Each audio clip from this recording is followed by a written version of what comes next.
Hi, everybody, and welcome to Discovering. Well, the spring gobbler season is here, and, well, if you had a chance to get out today, you found out the weather wasn't too bad for calling in the Big Toms. And next week, we're going to start our coverage with Spring Gobbler '08 with a look at a couple of hunts that'll take place this upcoming week.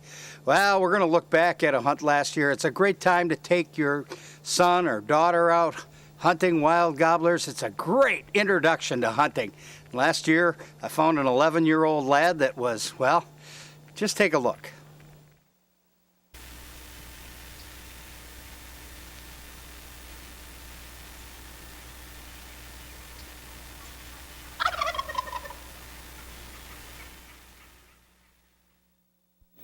Well, there's nothing like the sounds of turkeys in the spring.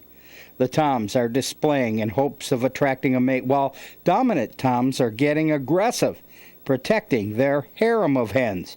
Well, in recent years, I found that it's this time of year when young hunters get a first chance to hunt, or in the case of this father and son, a chance to just see firsthand how it's done.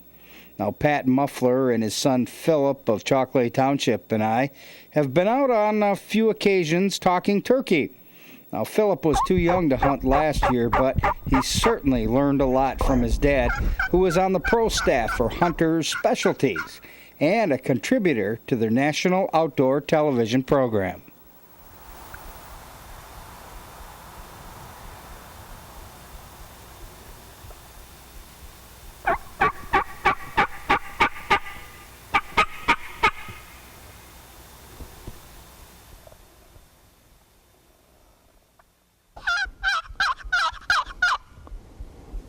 That's loud. What you want to do, if the turkeys are making a lot of noise and they're aggressive, then you be aggressive. If they're just soft yelps like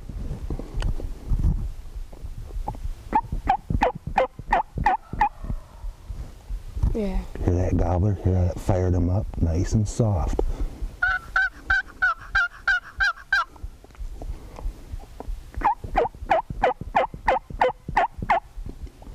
Remember what I told you?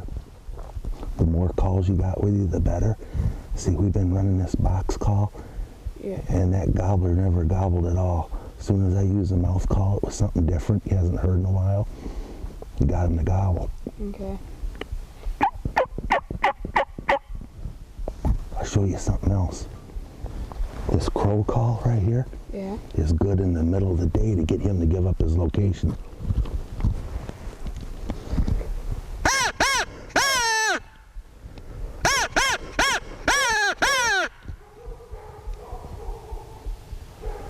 Wakes up the local dogs too. Should I even try? No, that's okay, not right now. And these are just friction calls. These take a lot more work. Yeah. You've seen me work these before, just little ovals.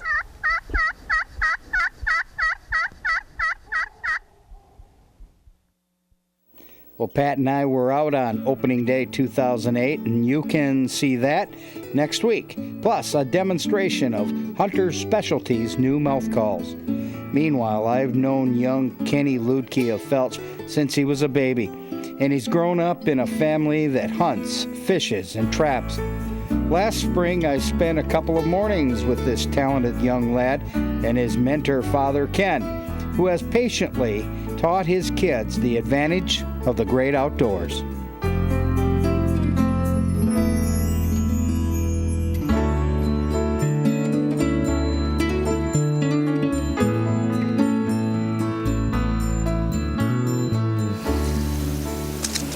Careful with your gun now. Make sure you point it right where you can. You have to do.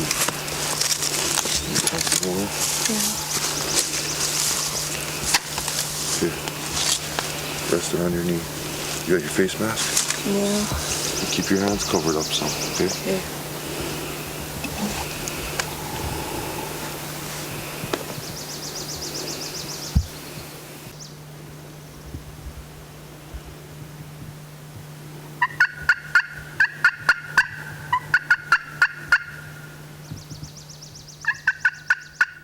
Ken's calling produced some aggressive gobbling to the north.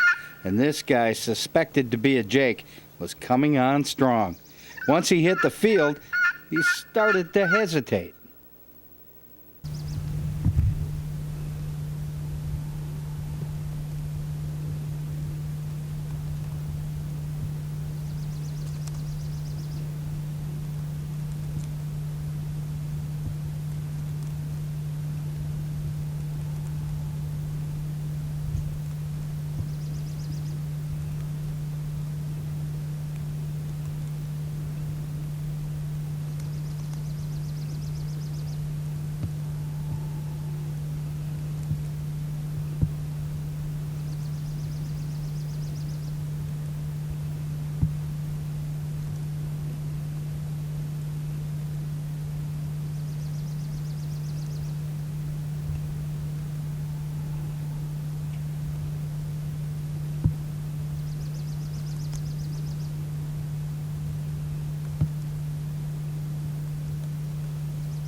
You gotta wait, okay? You gotta wait. He's coming. We're gonna let him come, okay? Okay. Oh, he made us. You gotta shoot. You gotta shoot, okay? Okay, shoot. Good job, bud. Careful with your gun, huh?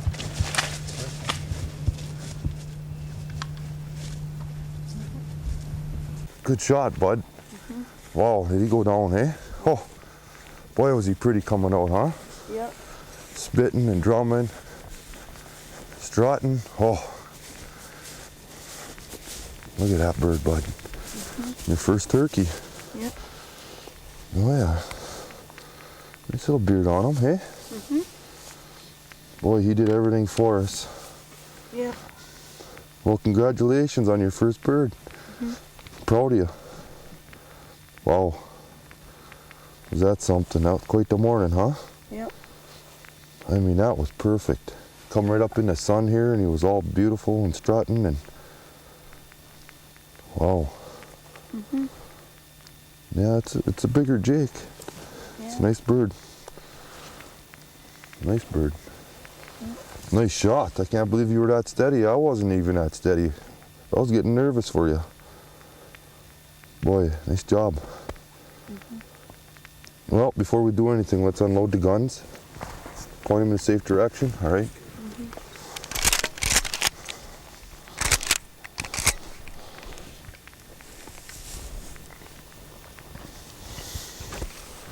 Lay your gun down so it's safe here. Point it away from us. There we go. Okay, now what we gotta do is we gotta tag this. Okay, you got your tag out? Yep. Okay, now we gotta punch it, okay? Yep. So, this is day. Notch first and second digits.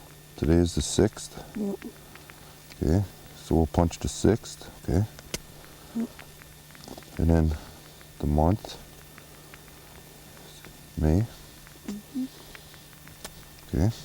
And that's ready to go on your bird. Okay, so now you peel it off.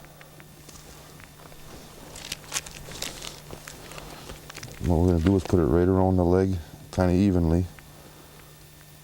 Down a little lower, right below that little spur, yep. Put it right around it. And there we go. Congratulations. We'll have to save that tag forever for you, okay? Mm-hmm. Good job.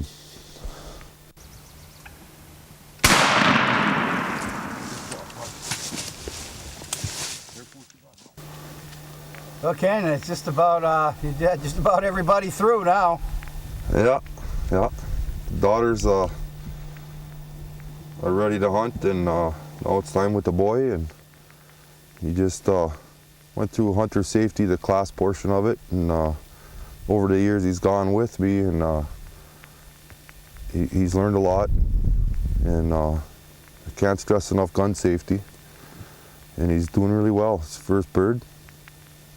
I'm proud of him. That's a nice Jake. Yeah, it is. Yeah, come up into the sunlight this morning, and boy, it was beautiful to come up. Kenny, what do you think?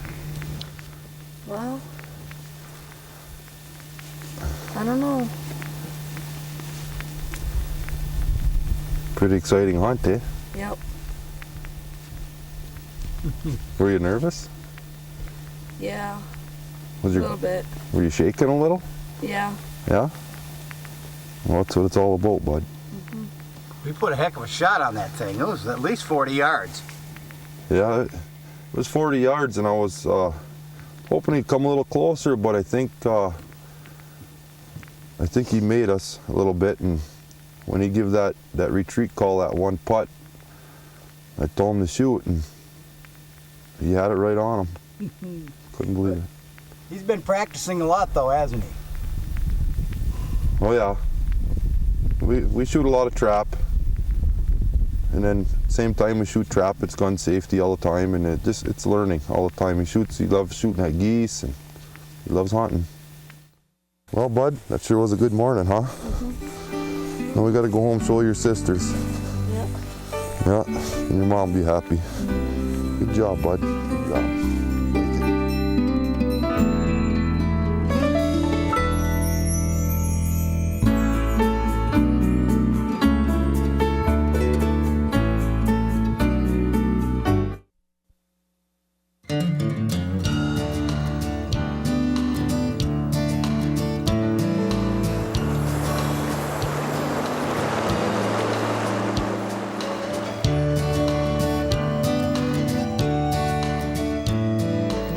Trout fishermen will be out for the traditional general opener this Saturday. While some are seeking brook trout in their favorite little streams, many will be continuing their quest for steelhead in both Lake Superior and Michigan, hoping that late thaw will produce some of the best fishing of the spring. Now, for many, chasing silvers is a way of life, and for Marquette's Adam Carpenter, oh, it's a must. It takes a lot of energy for these fish to get up these rivers and hold out in the currents and make their reds and fight off other fish, fight off the suckers, fight off the fishermen. They get pretty exhausted, and you'll catch fish for the next couple of weeks that have already spawned out and are still in the rivers. They tend not to be quite as aggressive. They tend to key in more on the food aspect than aggressive aspect when you're fishing them. Deeper holes. Right now, they would be, and during the spawning period, they would be on the riffles. Yeah, what happens is they find a nice stretch of gravel, and a female will say, this is a nice spot, I'll make myself a red. And the red is where she polishes up a little bit of gravel, and that's where she plans to drop her eggs at, to lay her eggs. And a male, or several males, will try to court her on the red. They'll sit right beside her until the timing is right, and obviously when she releases her eggs, they start milting. And that's how the whole process starts. And the way I look at it is, boy, if I kill one female, how many steelhead could have come from that one female? And like I said, I got friends who take fish, and I don't have a problem with it. I just prefer not to. It's not an elitist attitude, it's just a conservation attitude. He's an 8-pounder. He come right at you.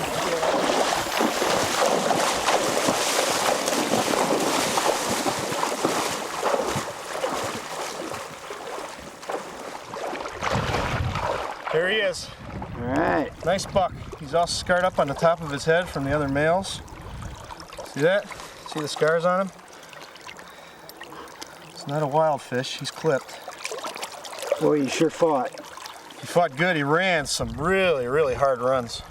Never gave me a lot of airborne air show, but it was good. I'm really happy about this one. Some nice colors on him. See, he's all redded up on the cheek there. Awesome. What do you think, Buck? It's all right. Brad really helped me out on the eyes there. I could see the fish, but the glare is the best position I had for a drift on him. Glare was terrible, even with these glasses. Brad really helped me out. I thought I was too far on the drift, and he said, "Oh no, you're right on him," and wham, he hit it. There was no question on the take. No question. It wasn't a subtle one. Nice buck. Let's see if we can get a couple more of those males over there. Well, stay tuned. When I return, I'll have our annual trout opener tradition, the reading of Testament of a Fisherman by the author and the trout fishing legend, the late John D. Voker. You've had a wonderful career that spanned district attorney, state Supreme Court justice, author. Was fishing that important? Does it rate up there with the rest of those? It's one of the most important. Yeah. I've fished since I was a kid.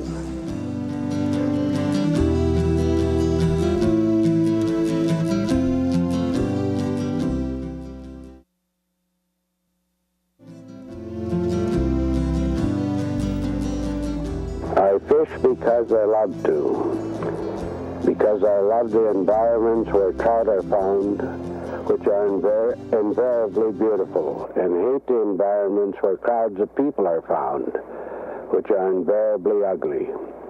Because of all the television commercials, cocktail parties, and assorted social posturing I thus escape.